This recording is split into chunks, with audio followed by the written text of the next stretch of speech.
Mission against interest ng Vice President.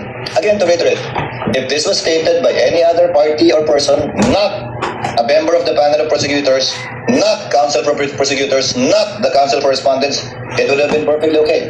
But since this was stated by one of those covered by Rule 18, it is covered by Rule 18. Quote, since na-establish na namin yung hinahanap namin doon sa talagang testigo lamang, tatlong testigo lamang, pinargo na namin yung ibang mga testigo, na-establish na namin, ang gusto namin i-establish sa Article 4. Quote, itong mga bank records don't lie. Hindi na ito pwedeng maspin. Yan at sabihin gawa-gawa lang ng prosecution ng gobyerno. Itong mga usapin na unexplained wealth ng Vice President. Quote, it is clear that the Vice President had a direct hand on this. She signed off to it.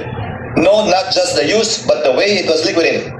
Quote, yun pong binabanggit ni Attorney Capona na scam, yun pa rin ho yun. Pagtingin ho namin na inilantad na yung araw po na ito, yung pagiging scam, iskandalo nitong confidential fund misuse.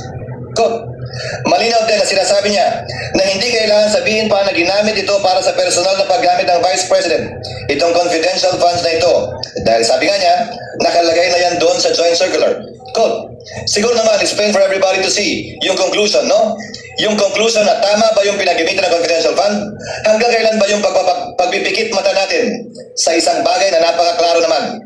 Quote, to be fair, let's wait for their defense if they have any or their evidence. But so far as we are concerned, our position, you violated the public trust. Fraudulent liquidation, so you have violated the law. You already betrayed the people's trust. Quote, sa totoo lang po, yung testimonya ni Ms. Acosta na nagsasabing si Pangalawang Pangulo Duterte mismo ang nagbigay ng utos na ibigay ang 125 crore na latsika. Sapat na ho yun doon sa pagpapakita ng maling paggamit ng confidential fund. Quote, to us, it's a scam that was masterminded by the Vice President. Again, these are statements that may be said by any third party, but certainly not by any of the counsel for the parties. I would like to give credit where credit is due as well. There are some counsel for the parties who have been very circumspect with their statements. And you also know who you are. After hearing these examples, no person covered by Rule 18 may reasonably claim uncertainty as to where the line is drawn. The statements read into the record are illustrative, not exhaustive. They are cited not to punish past conduct, but to give clear and fair warning of the standard that shall govern henceforth. As the Chair stated in my opening statement, the discretion entrusted to this court will be exercised with a steady hand, liberal where justice permits, but exacting where fairness, due process, and the integrity of these proceedings demand. Consistent with that commitment, the court will strictly enforce the restraint required of counsel outside the courtroom, while ensuring that within the courtroom, counsel are afforded reasonable latitude to present their arguments, challenge rulings through proper channels, and advocate their respective causes fully and fairly. This discretion does not require counsel to remain silent within the impeachment court. The Supreme Court ruled in ABS-CBN Corporation v. Batuan, as earlier cited, that the court recognizes that lawyers may criticize the courts and their decisions, subject to the responsibilities they bear as officers of the court. Such criticism, however, must be legitimate, made in good faith, and directed toward the proper administration of justice. Rule 18 closes the avenue of litigating the merits through interviews, social media, and the court of public opinion. It does not close the courtroom to legitimate advocacy. If counsel believes that the ruling is erroneous, that the proceeding has become unfair, or that conduct affecting the trial requires correction, the proper course is to bring the matter before the court where it may be heard, answered, and resolved on the record. Rule 18 demands restraint beyond these walls. It does not command silence within them. This court will not close the door to trial by publicity. Rather, this court will close the door to trial by publicity, but it will keep the courtroom open to the disciplined advocacy where evidence is tested, error is corrected, and justice is done. Within these chambers, counsel shall be afforded reasonable latitude to present their theory of the case and vigorously test evidence. Emotions may run high and frustrations may arise in the course of adversarial proceedings, but neither excuses a departure from the restraint and decorum expected of officers of the court. The case of Navarrete versus Court of Appeals, GR number 124245, mirrors the exact situation that has transpired before the court. Quote, with respect to the words swindlers, plunderers, stupid, and bastards, uttered by private respondent in the course of her testimony, we are inclined to disagree that such language is too ignominious and degrading for a lawyer to say to a fellow lawyer in the courtroom. In Baltao versus Falsis III, AC number 14443, the court said, while a lawyer is entitled to present his case with vigor and courage, such enthusiasm does not justify the use of offensive, abusive language. Language abounds with countless possibilities for one to be emphatic but respectful, convincing but not derogatory, illuminating but not offensive.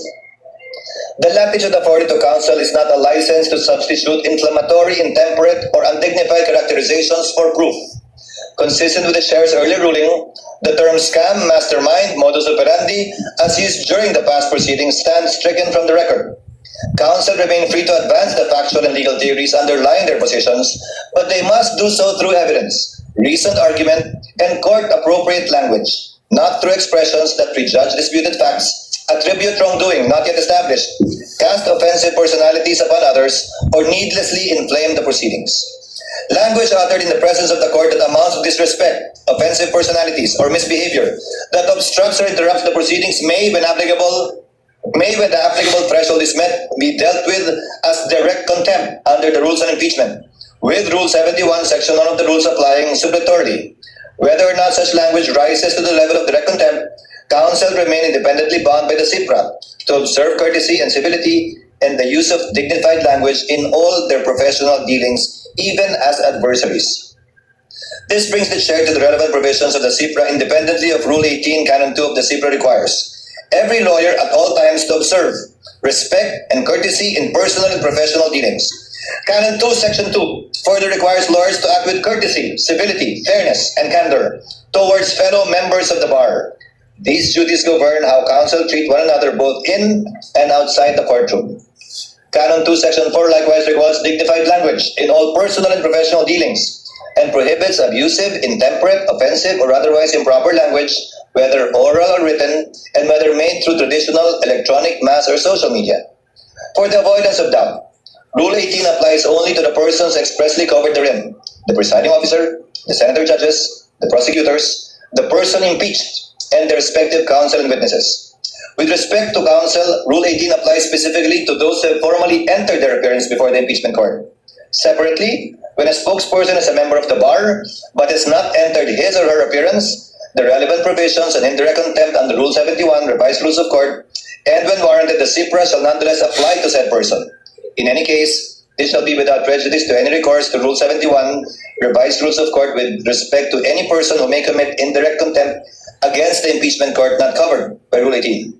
Accordingly, the chair hereby declares, number 1, directing all persons covered by Rule 18 to refrain from making, sharing, endorsing, or otherwise amplifying any public statement concerning the merits of the pending trial.